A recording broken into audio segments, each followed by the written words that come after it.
It wasn't until I was 27, 7 years into sobriety, that I discovered Brainspotting as a client, and it changed my life. I mean, I did one session and I walked out of there and I was like, I just did 6 months worth of work in an hour. Like, where was this?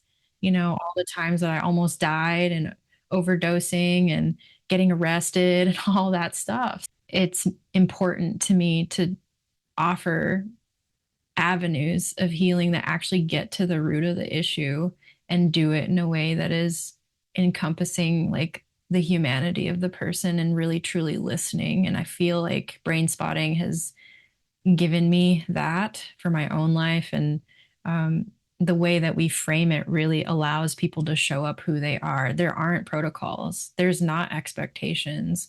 We can adapt and attune things as we're going to make it work for just about anybody. Are you curious about discovering ways of making your life better? Then welcome to my podcast. I'm Bob Nickman, and this is The Exploding Human.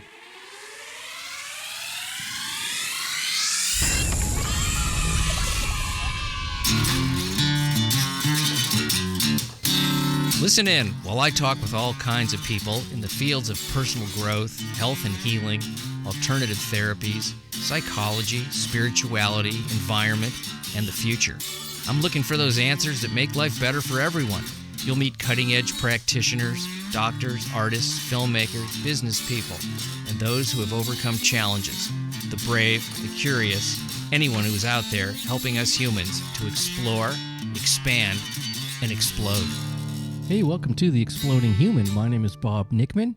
My guest today is Mariya Javed-Payne, and we're going to be talking about trauma, and specifically healing trauma, using a very powerful technique called Brainspotting.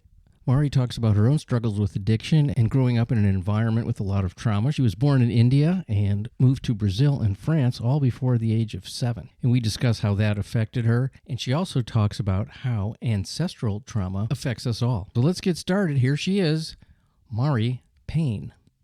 Welcome to the show, Mari, and I'm so happy to meet you. We met in a circuitous way via my sister, via her therapist of some type, and that therapist, who I never met, introduced me to you because we didn't want a conflict of interest. That's right. So now it's just two people that have never met that are going to talk about trauma, healing, all kinds of good stuff. So, hi, welcome to the show again. Hi, thank you so much for having me. So you were telling me before we started that trauma is your favorite topic. And how did that happen? How did that become your favorite topic? Some people, it's cooking. Some it's gardening. Some people just love trauma. Yep. We're a rare breed, I would say. But being a trauma therapist and educator makes me feel like I'm able to offer something that's really actually happening to many of us around the world. So hopefully it's a pathway to offering healing to people. Yeah. I mean, to me, I just think being alive is kind of traumatic, period. If Agreed. You're any type of level of sensitivity, life can be very harsh. It's all sort of relative. I don't know if you raise your level of what you can handle by what's happened to you. Sometimes I think the people that have had the most trauma, they can handle the stuff that I can't because I haven't had as much. I don't know. I mean, I've handled everything because here I am, but I don't like to be traumatized, and who does? Yeah. And what does that actually mean? Is it just, I mean, I'm highly annoyed most of the time, but that's not trauma. It could be. I'd have to pick your brain. Yeah, I think I'm just a brat. Yeah. I would say capacity wise, though, I mean, I do have a very long trauma history and addiction history as well. We were chatting. I mentioned I've been sober for 14 years. And I think that was all the mud that eventually led me to being able to help other people through it. And then obviously the training and education gave me a means to be able to do that. So yeah, we are a rare breed. those of us who maybe have gone through some dark times and can liberate ourselves from it, which is lifelong work. That's why I'm here, I think. Well, thank you for doing that, because there's a lot of people that need that kind of help. I think, Mhm. many people don't even realize that that's what's happened to them because they don't have a reference point, because they don't even have a baseline for what is a normal existence, if there is Yeah. such a thing. But, there people who have been certainly heavily traumatized in childhood Hmm. don't really know any different. So Very there may true. be some instinctual kinds of feelings like that didn't feel good, that didn't sit right with me, but it's day after day, so they just go, oh, that's what it is. I was talking Yeah. to somebody the other day who was saying how, and this is very common, that when they would come home, they would have to read, in this case, their mother. What mood is she in? Is it safe to go in the house? How do I need to act around this so I don't doesn't trigger anything? Is there nothing I can do? Is there something I can do? I feel relieved now that she's left. That's kind of an odd way to have to grow up, but it's very, very common. I've heard it from a number of people that, another friend of mine, he said when he used to come home, he would walk around the perimeter of his house and look in the window Mm. to see what his dad was doing. If Yeah. his dad was drinking, he knew he was probably, he would try to gauge how drunk he was. And so is he in a good mood? Or is he stomping around the house? Is he sullen? I have to be careful. So you're really walking around in basically a war zone.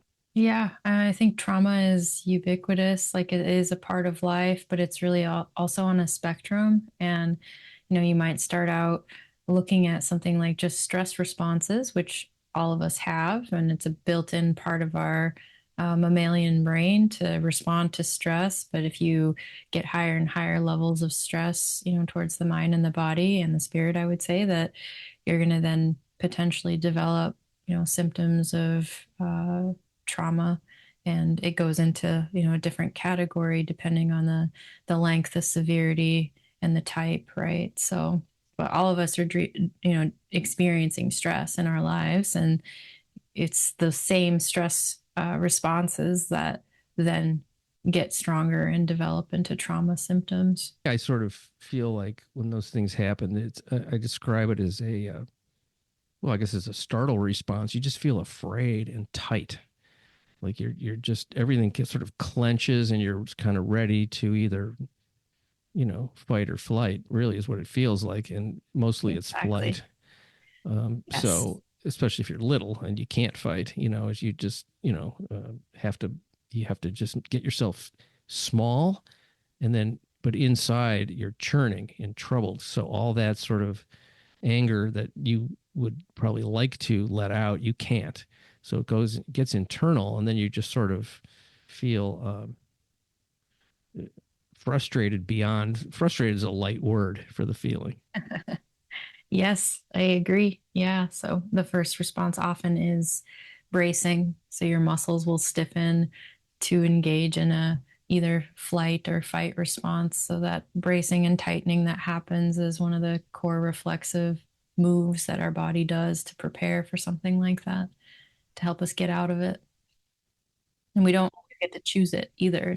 It's reflexive. So our body decides very quickly in this situation, hey, I'm little, I'm with a parent, they're bigger than me, they feed me, I can't fight back. And so all of that, anger and rage that is natural to show up to protect oneself might not be able to be expressed, and then it actually gets turned inward, and that energy has to go somewhere. It gets stored, and then that's what creates cycles of addiction or other depression, anxiety, panic attacks. The other part of it that's, we're talking about childhood trauma here for a second. Not only is the trauma coming from a parent in that situation, but you also love the parent because that's what you kind of have to do.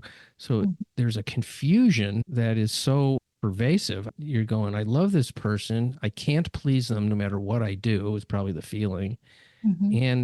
And they're wounding me on a consistent basis. You don't know what you are.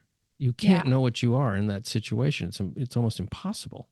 Yeah. I mean, it creates fragmentation. So we have to live from different parts of ourselves in different situations. And then creating the inability to trust or have relationships or sense of safety in the world. Those are all profound results of having childhood experiences like that. Absolutely. And um, I think when you have someone who was supposed to care for you, right? The hand that feeds you is the same hand that harms you. It really plays on the attachment pathways in the brain. So it changes the way that, when you are supposed to experience, some kind of positive or pleasurable kind of um, memory or experience, it's going to probably bring up pain too or fear. So it's complicated. And my whole job, right, every day when I work with people is to help tease that out and start to separate those pathways and clear the energy or the survival responses that are trapped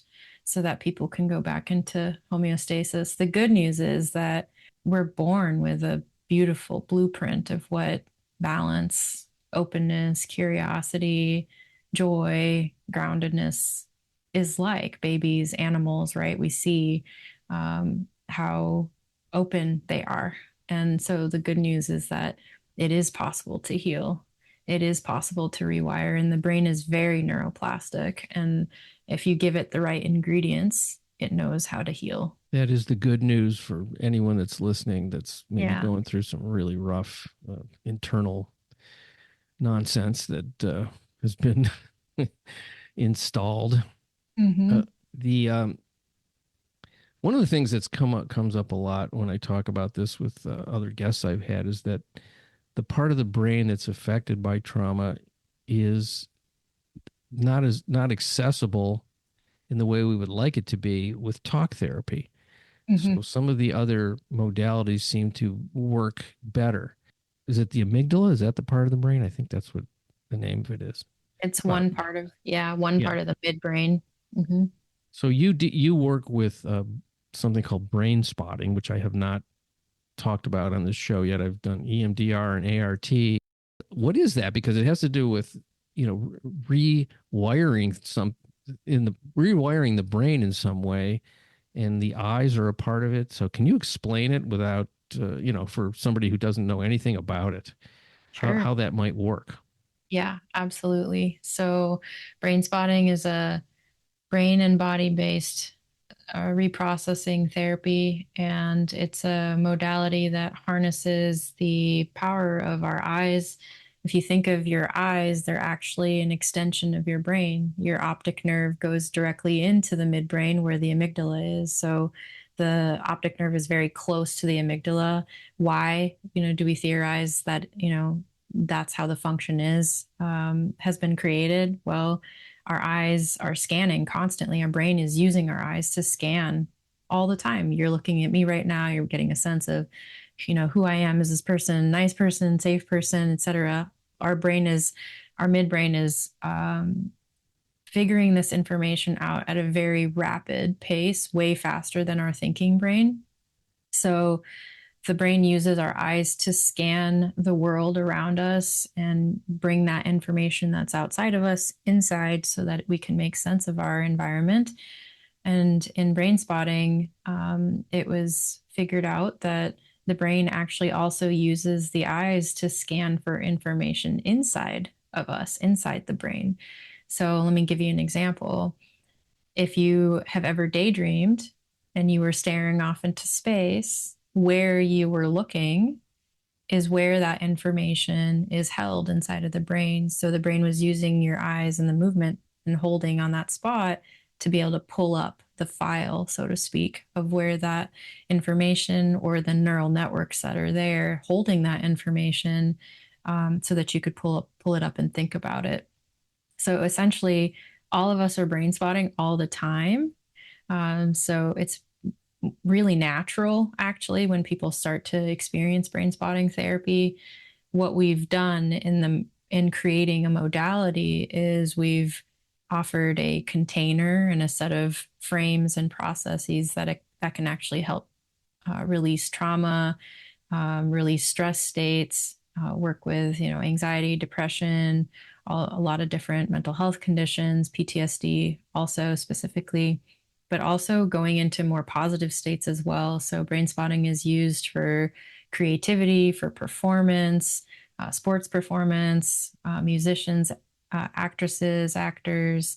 So a lot of applications that can be utilized by the power of the eyes. It's also really profound for spirituality and meditation. I use it for that often. So part one is locating this eye position that's holding a memory or a charge of something that's happened. You don't have to have a memory of it necessarily, but it can be a felt sense. It can be a thought, an idea. And then what we do is, we're looking for how do we find that brain spot or that eye position. We pair it with something that you can find resonating in the body. Not everybody feels things in their bodies. So even if it's a thought or an idea, that works too. But if you were coming to my office, Bob, and decided to do a brain spotting session with me, you came in with a, issue that you're wanting to work on, I would, do the assessment and intake and everything. And then we'd sit down and I'd ask you to tell me about whatever it is that you want to focus on. And then I would ask you some questions such as, what are you noticing as you share that with me? What's happening inside of you, or how is it showing up? And maybe you'd say, oh, I feel kind of like a tightness in my chest, or you were describing, the bracing response earlier. So I would say, okay, let's have you notice that bracing response. Let's have you even activate it perhaps a little bit more if you're able to. And then there's a variety of ways that we can look for the brain spot. There's different techniques, but we use often a pointer that helps to guide your visual field and guide your eyes across the visual field. And we would go across your visual field with the pointer and have you keep noticing the sensations or however the experience is real to you in your life. And we would locate a spot where you feel like, oh my gosh, there's a resonance right there. Like it feels way more intense over on the side. And we would laser focus and find exactly where that spot is. And it's pretty surprising to a lot of folks that we're stimulating something in the deep brain. It doesn't make sense to the thinking brain, but we locate this brain spot. And then what we do is we invite the client to keep their eyes there and focus on that eye position while simultaneously focusing on the internal experience. So brain spotting starts out with, focusing and finding the spot.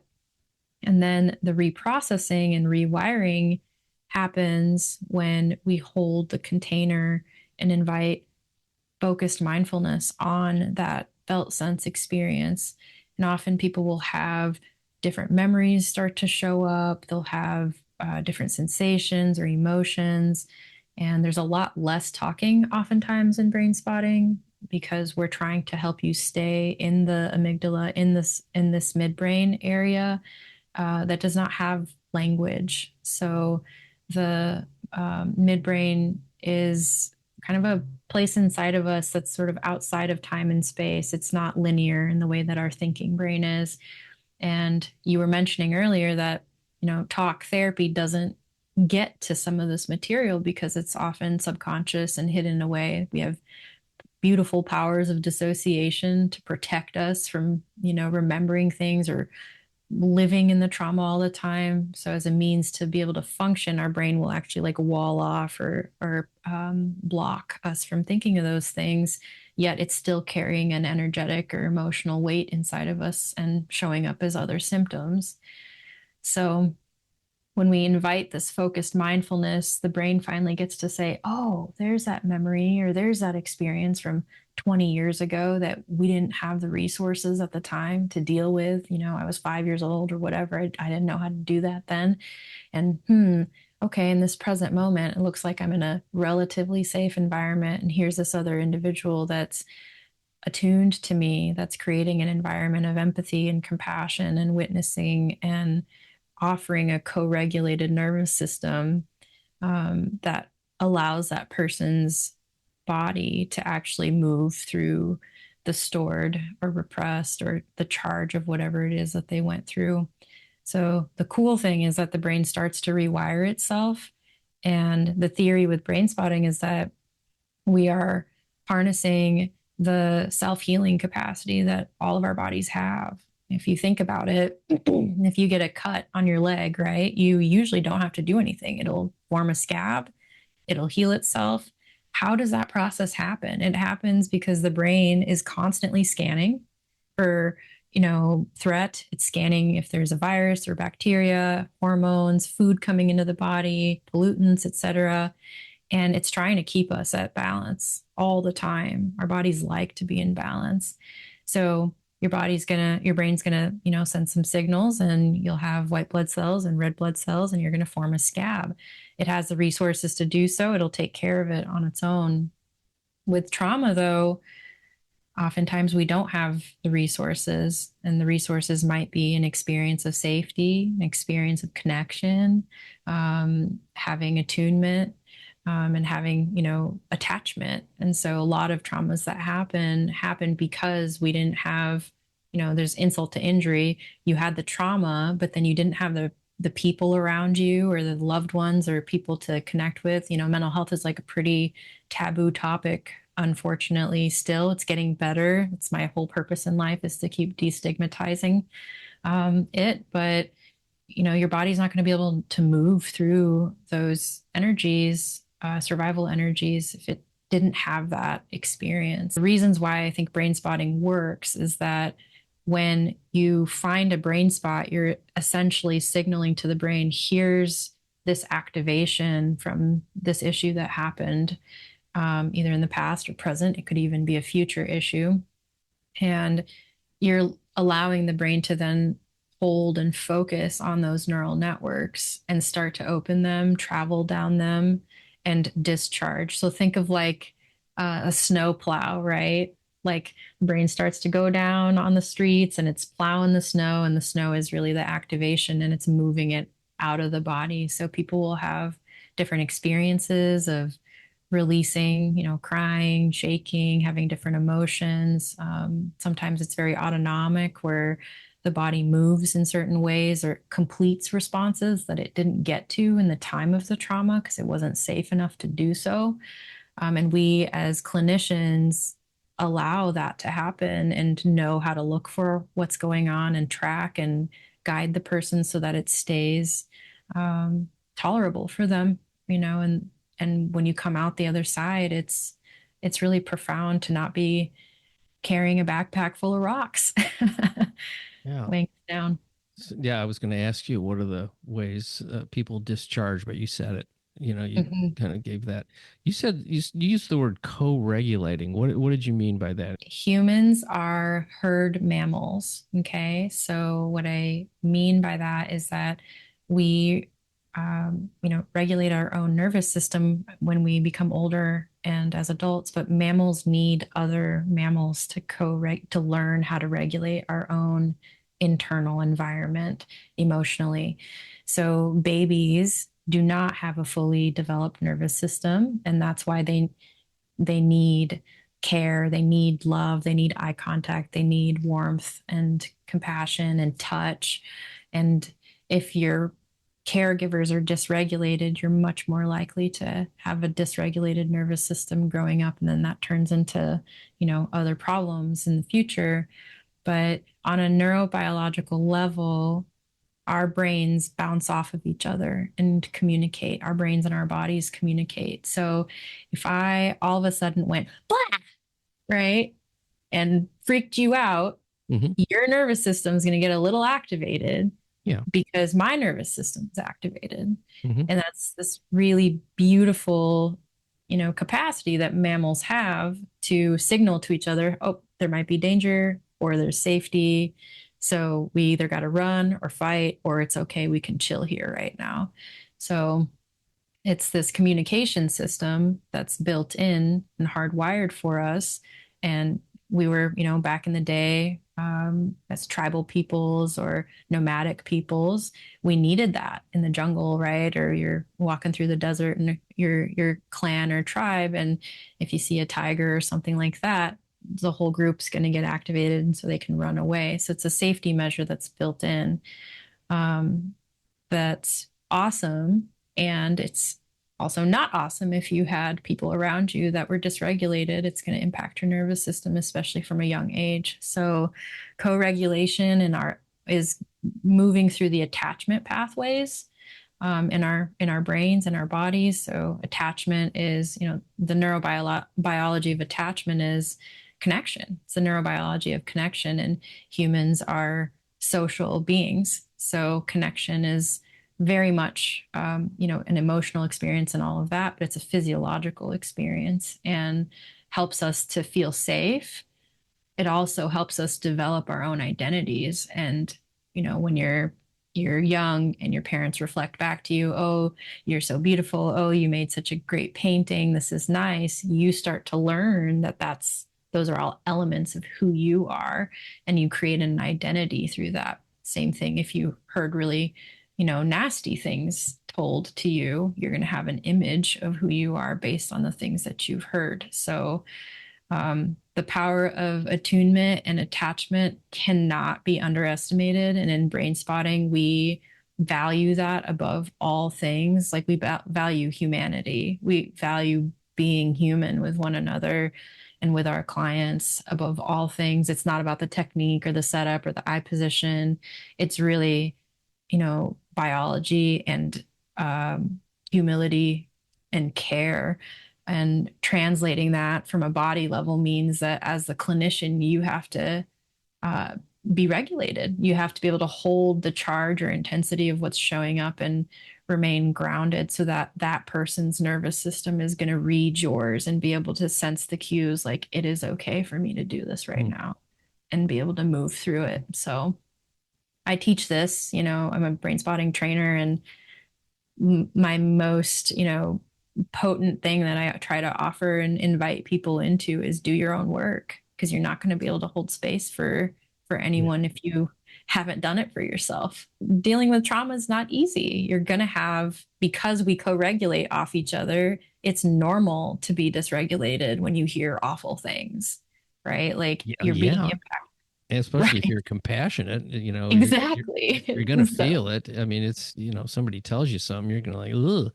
I mean, I would assume the long-term traumas of childhood would take longer to deal with than, let's say, somebody had a really messed up car accident or they're coming back from war. Maybe not. I don't know. Those sort of one or two incidences of trauma that are traumatic events, as opposed to a consistent, ongoing type of environment.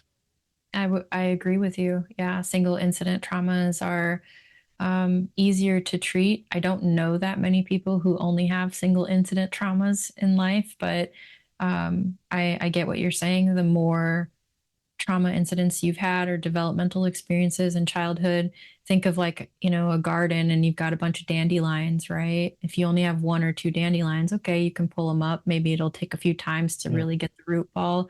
You got a whole field of dandelions and you pull on, one of the roots, you're going to start pulling up all the other ones. So we have to, work with it differently. But the cool thing about brain spotting, and I'm a seeker, like I'm always looking for the newest, best type of work, things to offer people that are effective. That comes from my own history of suffering with addiction. I was institutionalized for 2.5 years. I went to rehab 8 times. I did not stay sober after 8 rehabs. I went to therapy from, age 13 to 20, and still we did talk therapy. And it wasn't until I was 27, 7 years into sobriety, that I discovered brain spotting as a client, and it changed my life. I mean, I did one session and I walked out of there and I was like, I just did 6 months worth of work in an hour. Like, where was this? All the times that I almost died and overdosing and getting arrested and all that stuff. It's important to me to offer avenues of healing that actually get to the root of the issue and do it in a way that is encompassing like the humanity of the person and really truly listening. And I feel like brain spotting has given me that for my own life. And the way that we frame it really allows people to show up who they are. There aren't protocols. There's not expectations. we can adapt and attune things as we're going to make it work for just about anybody. And that's the beauty of it, is that there isn't a control level even coming top down from the Brainspotting as an organization. David Grand, who's a really loving mentor to me and the founder of Brainspotting, has really kept Brainspotting and to be a modality that is accessible to most, if not all people. Mm. So My TED Talk. Well, it was great. I think you need to do a TED Talk. I would love to someday. I don't know how people get to do those, but this should be one, I would think.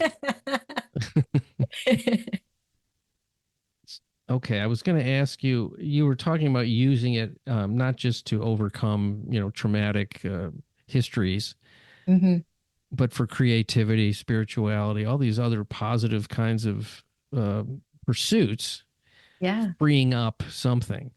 Maybe you're freeing up some blocks to creativity. Or can people do this by themselves at some point? I mean, you said you use it for your seeking your spiritual life. Do you do this by yourself? Or you also do this with a practitioner of some type? It seems like maybe you can hit a point in the practice or in the knowledge of what this is to use it on your own. Yeah, I have some thoughts about that. So yes, you can use it for creativity and expansion and positive states of being. As far as working and doing it by yourself, so if I would not recommend working on traumatic things by yourself. Once you maybe do some brain spotting with a clinician and figure out how it works, absolutely, a lot of people will just sort of naturally start to become aware of where they're looking and where their eyes go when they're thinking of something or pulling something up inside of themselves. But again, the co-regulation and attachment piece is really crucial to the healing of trauma. And I mean, I've tried processing some smaller kind of things in my life that were distressing, and it does work because I think I'm a pretty regulated person at this point in time, and I can kind of coach myself. Mm-hmm. But if you're struggling, having a difficult time dealing with traumatic things in your life, I really want to recommend that you see somebody, because you can open up a lot of stuff and maybe not know what to do with it. Yeah, sure. However, one of the things that I have a lot of my clients do once they start seeing me is using different eye positions for those positive states and starting to strengthen the neural networks inside their brain, which then shows up, in their lives. And so a lot of times, some of the exercises I give is, 3 times a day for 30 seconds each. I want you to pause and I want you to notice where inside of you feel grounded in present time, or where you feel calm. And as you do that, I want you to notice, as you tune into the sensation of calm inside of you, where it is, what it feels like, what's the texture, the temperature, the shape, et cetera, those sensory questions. I want you to notice as you drop into that, where your eyes automatically go. And then just keep your eyes there for 30 seconds or go back to it however many times you need to throughout the day. But what you're starting to do is build up something called interoception, which is the ability to feel what's happening inside of you, right? Inside of ourselves. And it's a really great exercise because people, start to develop like, oh yeah, I'm, really agitated because I'm sitting in traffic right now and I'm going to be late for my meeting. Okay, let me pause here and notice, is there anywhere, even if, anything the size of a grain of sand that feels grounded or calm? And I'm going to just tune into that right now and move my eyes to that spot that helps me anchor into that. And as people do that, you can weather the storm, so to speak, and you can feel positive things, like tune into the positive. If you want to think of a state of being that makes you really happy, right? Like a memory that you've had or a state that you aspire to be in. Like, I want to be an Olympic gold medalist like Simone Biles. I could visualize if I was an athlete and visualize myself making all of the movements correctly in my sport and the fine motor skills and going through each set and routine and finding a spot that connects to that experience of like getting the gold medal, right? I'm going to do it. I'm going to get pumped up and make it happen. You find an eye position to correlate with that. You're going to start training your brain to live in that state, and our thoughts create our reality. So you get the body involved in that and have it be real to the body, it's going to be much easier to then perform at that level. So we have specific, trainings that we even do for sports performance and working with creativity and expansion. And it's also a really powerful way to actually support people who are dealing with trauma, because often many of us don't know how to live in those positive states. One of the biggest parts of my healing still to this day, after 14 years of sobriety, is learning how to hold positive experiences, because it's really hard for me. Well, you don't deserve them. Oh yeah. I mean, the stories are old as heck, right? Like, who are you? Who do you think you are? And so I work with expansion states often, daily. You probably are noticing that I keep looking up as I'm talking to you. And that's because that's the spot where I feel the most connected to who I really am and my spirituality. And it's happening spontaneously as we talk. So it's like wired into my brain now to do that. Well, I was thinking about this has been the case for me my whole life, but a lot when I was younger, that I would notice that I daydream and imagine quite a bit. And I can do it. It can even happen while I'm talking to somebody about something, just sort of factual or whatever, just, and then I'll start thinking about something and people will say to me, "Where are you? What are you doing? Are you listening?" I'm listening, but it's not as interesting as the shit I'm thinking right now. And imagining. Were you doing it like 3 minutes ago? Because I noticed you looking to the side. Maybe. I don't remember. It's not. I'm very interested in this. I may have been thinking about what I was going to ask you. I wasn't off on a trip anywhere. You were brain spotting a little bit. Maybe pulling up that information. But what I was going to say was I would. The thing is, when I see these things that you're talking about, this imagination stuff, I can't see what's going on around me. I go into like myopia to the 10th power. And it's a blur out there if I think about it, if I remember it.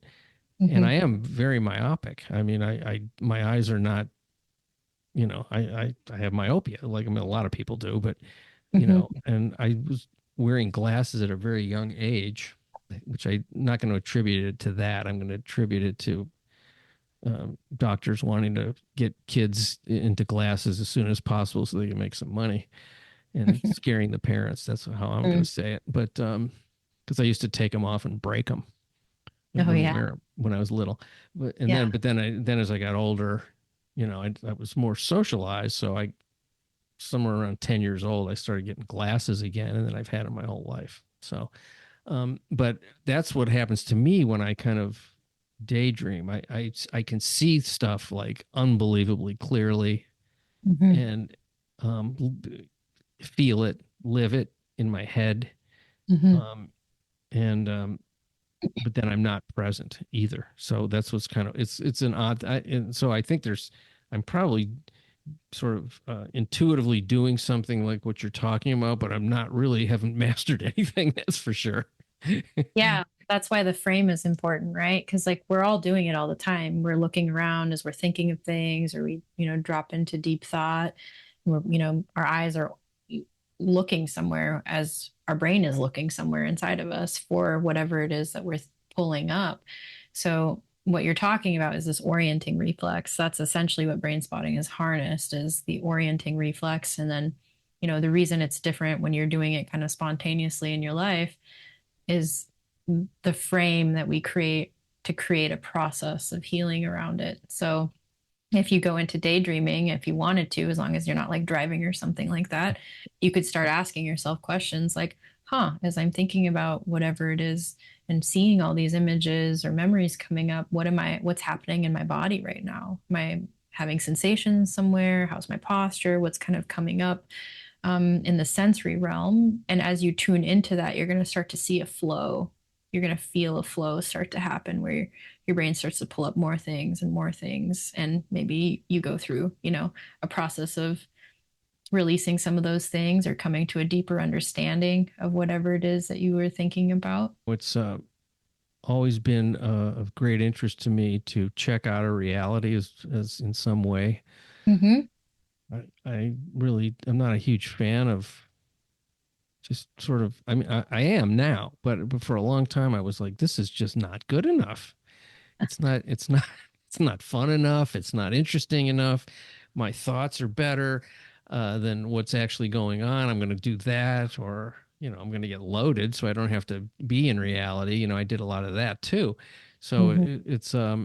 and I would say that there was not a big history of trauma, but or anything, that I could really say that, when I hear what some people have gone through, I'm like, nothing, it's nothing. I'll Mm-hmm. just, yeah, but it's just, sort of the normal kind of, uh, family type upbringing. I think. I mean, I don't have any big stories of anything other than just, um, these people aren't as interesting as I'd like them to be. That's about it. So I don't know if there's a level of sensitivity that different people have, or a different sort of genetic predisposition to wanting, a little bit more than what's being offered or what is being perceived as being offered.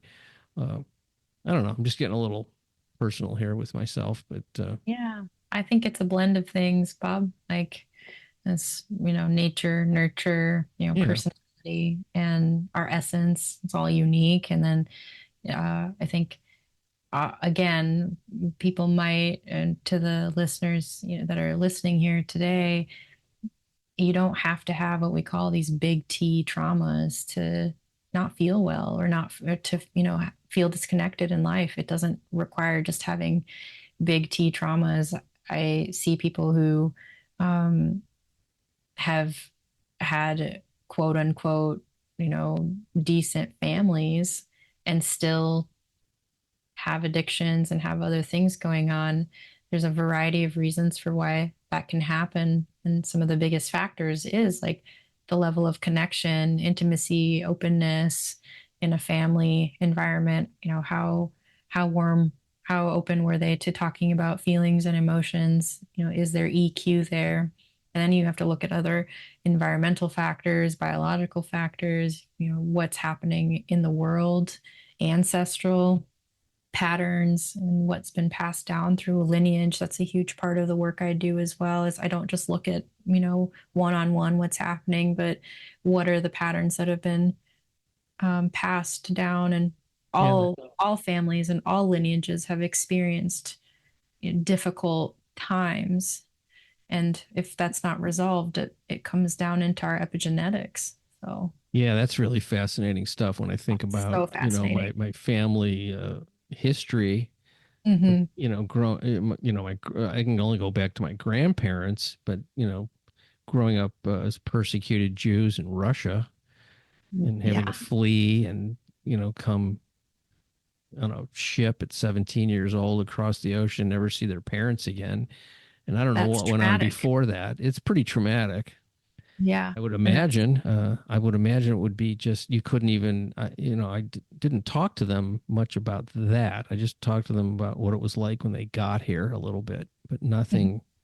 I mm-hmm. remember my grandfather telling me that he missed his mother, that he never saw her again after he was 17. He got on a boat, a That's ship or whatever. devastating. Yeah, and so and also the whole thing. If you look at the history of the Jewish people, it's persecution. So there's got to be some of that epigenetically there. I'm not going to sort of lean on that as an excuse for anything, but it's certainly there.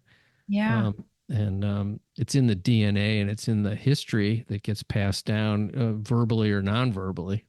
absolutely. Yeah, there's research that's coming out and showing that it's evidence. So this really does happen. We are not separate from our ancestors as much as we might live in an individualistic society. our blood and bone comes from the people before us and holds the stories and the memories that they had.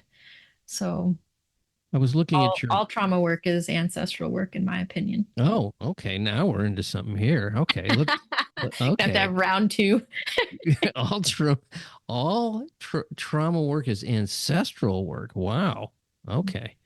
So now you were born in India, I was, yeah, and then you went to Brazil, France, and then the United States, all before the age of 6.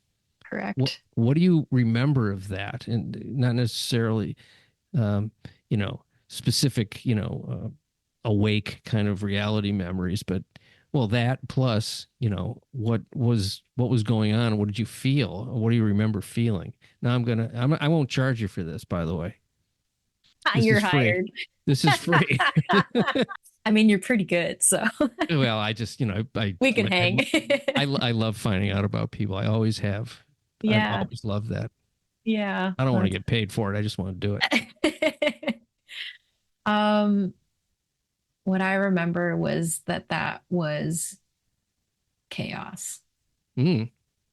And, to be 2 years old and leave our whole family in India. So it was my parents and my brother and I left India because of my mom's job and wanted to kind of come out of poverty and make a better life, for ourselves. We moved to Brazil or France first. And so, imagine leaving everything and picking up, two little kids and going to a brand new country and don't know how to speak the language and have to learn how to do all that. She's a neuroscientist, by the way. So I guess the apple didn't fall far. Yeah. But, and then 2 years later, we picked up again and went to Brazil. Same thing, got to learn everything all over again, totally different culture and language. And then one more time into the United States. So can kind of only imagine the stress that my parents were under. Well, I'm sure you felt it. If it was there, you felt it. It was, Yeah. And there's been a lot of dissociation from that too, as a mode of survival for me. So I also grew up very, very numb and dissociated. And, that's been a big part of my life is like coming back into feeling, which I am a very deep feeler. So I guess I have that either going for me or against me. yeah, But sure. that's a double-edged sword. But it was a lot. And it really led to feeling severed from any place of belonging and connection, when you leave your family and your roots. And I imagined how hard it was for my parents to take a leap of faith like that and be, really poor and coming even to the United States really poor. My mom wasn't, where she is now, but we had the, apartments with the cockroaches and all that stuff. Sure. And, And the language barrier and probably not being treated the same as people who were born racism is here. a thing. Yeah, I think that's Yes. the word. Yeah. Yeah, that's the word. Hmm. Yeah, More of and that than impact of we. colonization too. Like India is the way that it is because of British colonization. So Yes. Yeah.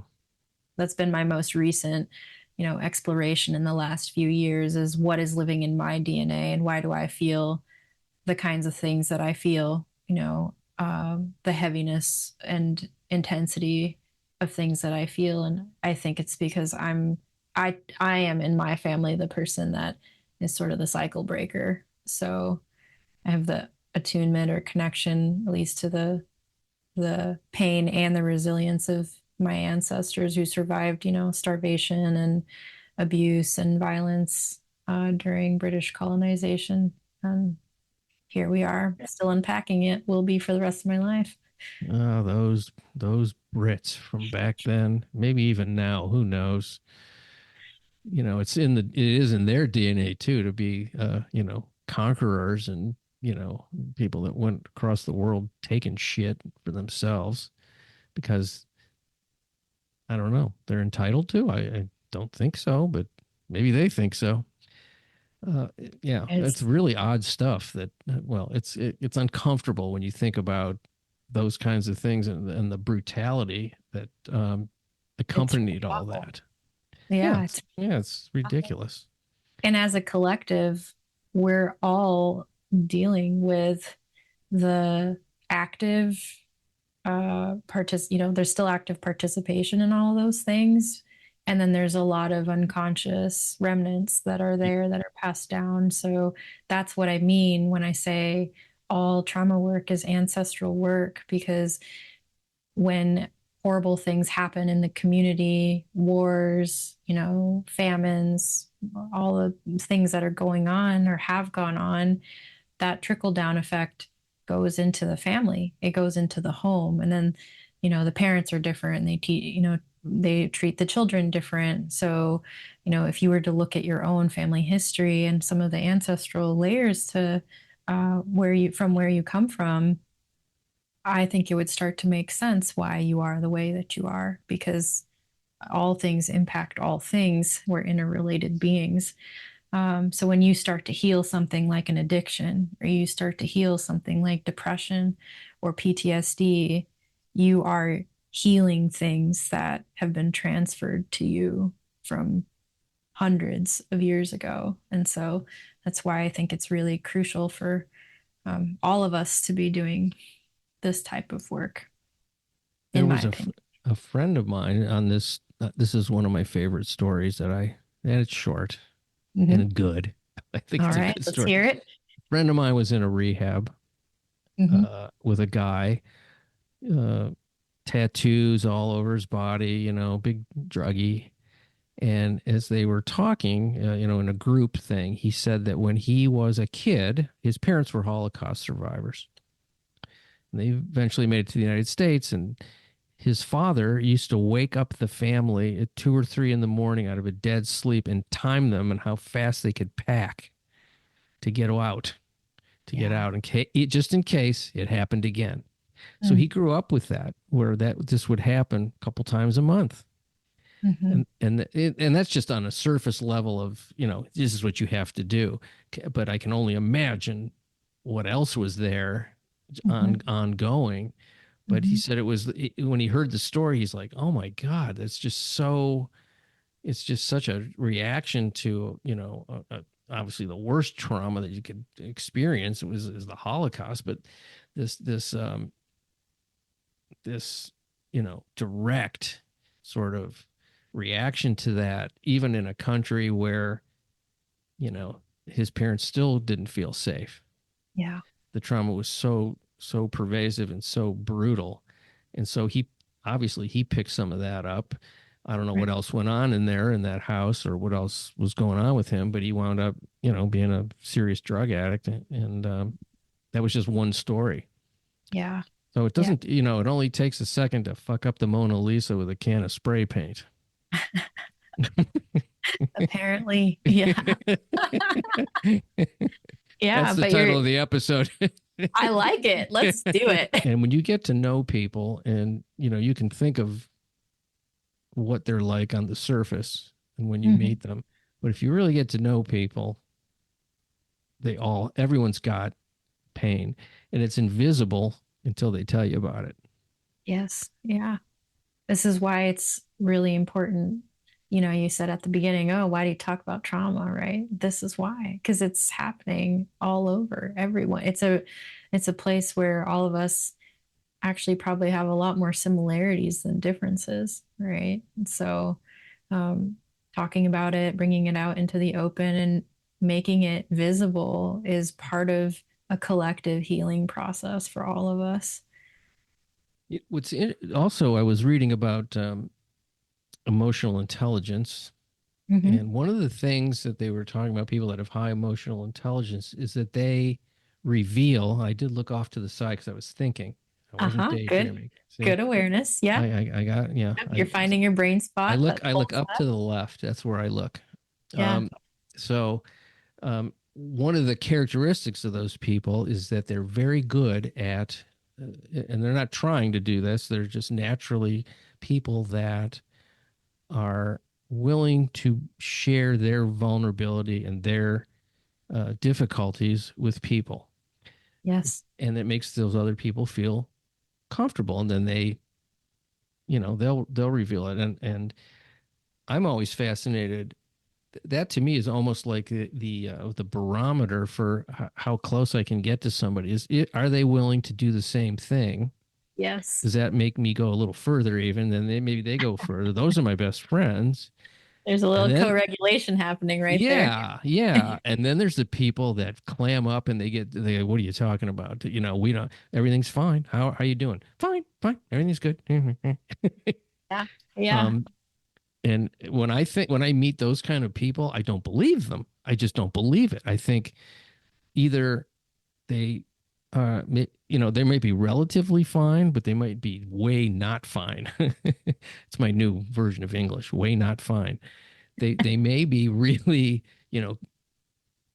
tamping down on some stuff that is so disturbing to them that they won't cross that line. And I get it if they don't trust me yet. That makes total sense. Mhm. But I think there's a lot of folks that go through life not willing or able to feel safe enough to do that. Yeah, that's what we want to change. We want to bring safety into the world, and we do that by hopefully having an environment that can allow us to do that, but also creating safety on the inside when it's actually safe to do so. You'll then be able to do Yeah. that for yourself. Well, you got to know when to let down the guard and not let down the guard, because Yeah. you got to be smart about it. Judicious. That's the word. Yeah. Obviously, you do some sessions using the internet, Zoom, or whatever. Do you Correct. are you would you like to tell the folks how to get a hold of you if they're interested, or maybe your client list is just so busy that you don't care, you just want to get the information out? I actually have a waiting list of about 40 people right now. Okay, so folks, leave her I'm here to alone. give information. Leave You're her always alone. you're always welcome to reach out and connect though.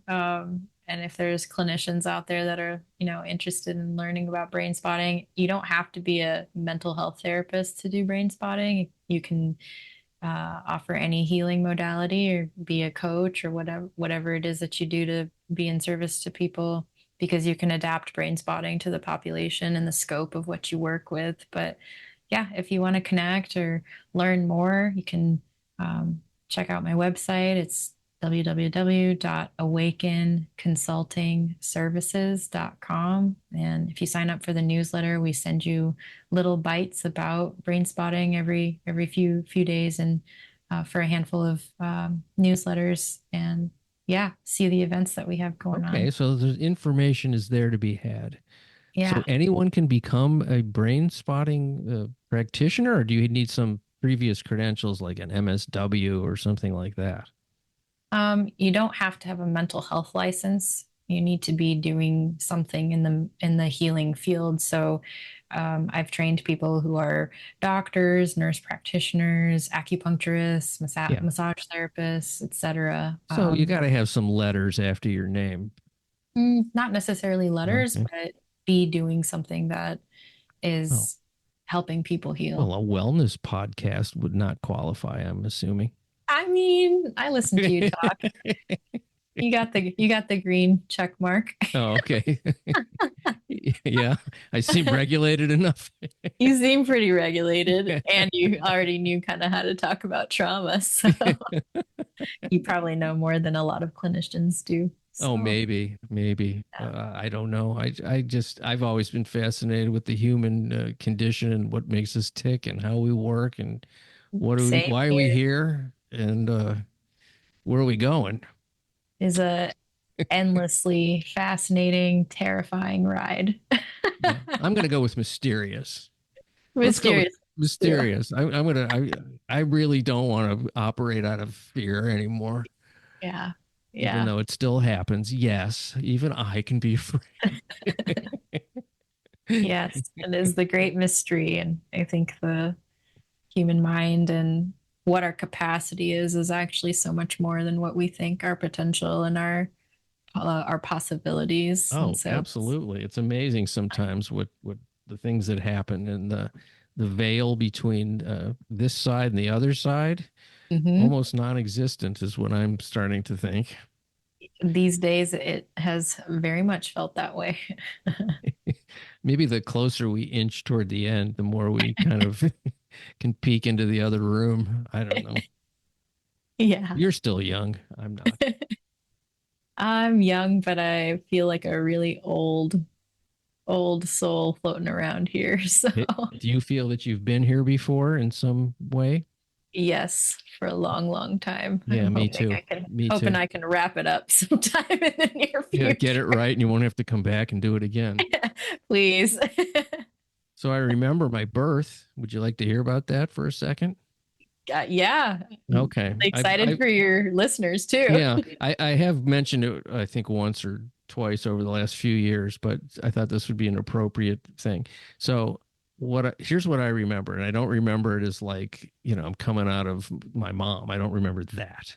What Hmm. I remember was being in sort of a vast darkness, not a negative darkness, just dark, Hmm. and a very powerful energy pushing me from one place to the next. Wow. And this is the greatest part of it all. I Okay. was scared for a second, and then I realized something, and I had this huge internal laugh. And the thought was, "Oh yeah, this again." Oh my God. And I never told anybody about it because I Wow. couldn't, because I was a baby, but I remembered it. And then eventually I got a little bit older and it came back again in the memory of that moment. Yeah. And then when I got even, I don't remember the first time I told somebody about it. I was scared to do it because I thought, what are they going to think? But then I Hmm. was like, who cares what they think? But so I've shared it a number of times. Now, did that happen? I don't know what happened. I don't know. I can't prove anything. I can't really quantify it. But as far as I'm concerned, I had an experience of some kind that I remembered. I I'll believe just say, yeah, really cool. really Uh, cool. Yeah. but it wasn't at the time. It was just like, whoa. I mean, the rush of power from uh, whatever existence I was in to the one I became next was intense. Wow. That's But profound.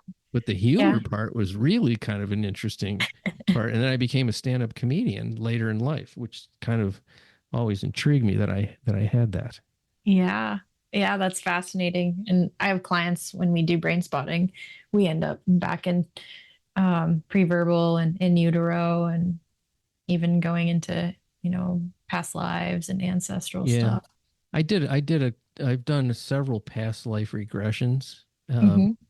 one through after a series of hypnotherapy sessions that I did.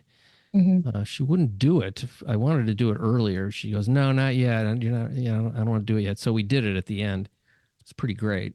And then I did it with somebody else many years later, Hmm. and that was a completely different experience. And um, I did two of them with him, and one of them I was a woman in this past life. Really interesting, and a woman who was living in Eastern Europe, caring for a husband who was ill Wow. and feeling what it was like to be, in that position, living in the woods in this place. There were soldiers around, and I was definitely a second class citizen, and I felt that sort of female second classness in this one, which was Hmm. pretty great. That I got to experience that Hmm. in a way that I mean, obviously I know about that intellectually, but I'm not a woman, so I don't know what that is, but Yeah. I did during that. Yeah. Felt sense. Yeah. So you get to do some cool stuff when you experiment with these things. We're Yeah. seekers. We're adventurers. Hey, I was still a junkie in other ways. Adventure junkie. Oh yeah. Well, why not? Yeah. You get all the rush with none of the bad consequences. Correct. Yeah. Yeah, that's why acting is such a great field for people. You experience all of life, none of the consequences. Wow. That's so true. Yeah. Well, you have a beautiful evening, and Thanks, Bob. It was a thank you for your blast hanging time. out with you. Yeah, you too. You too. And congrats on your great work and the 14 years of sobriety and all the people that you're helping. Keep it up. Keep up the Yeah. good work. Thank you so much. Back at you. Keep on sharing and speaking. All right, will do. Much appreciation for you folks listening to The Exploding Human. The website is theexplodinghuman.com. There's a YouTube channel where you can listen. That is The Exploding Human with Bob Nickman. Once again, I want to thank Mariya Payne for being on the show. If you want more information about Brainspotting and other trauma work, please go to her website, which is www.awakenconsultingservices.com. Have a great day. Thank you.